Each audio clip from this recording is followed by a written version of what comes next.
It is really disturbing. In addition to Donald Trump's revelation to the public that Diddy has asked for a presidential pardon for his crimes, a juror who was present throughout the trial has put up the strange theory that Diddy could be freed soon. It was an extremely high standard to prove that it was comparable to a criminal admittance charge. Sean Combs's criminal trial included George as a juror. He spent over 2 months listening to 34 witnesses before being informed he was an alternate and sent home during the deliberation period. So, in your opinion, how did the verdict turn out? I grasped the decision. If you were to address the argument that the jury erred, what would you say? Once the allegations were elevated to those of trafficking, the burden of proof increased and became more onerous.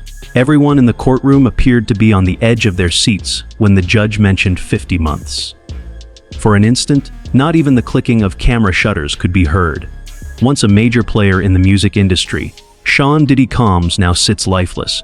He leans slightly forward, staring at the table before him. There it was. In prison for 4 years and 2 months.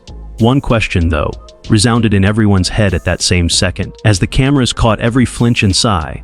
Is it likely that he will serve the entire term? Like most matters pertaining to federal law, the answer is complex. Probably not, to put it simply. If you're interested in the detailed explanation, we may provide the experts' predictions about how he will accomplish it. 2 charges against Diddy were to the unlawful interstate conveyance of persons.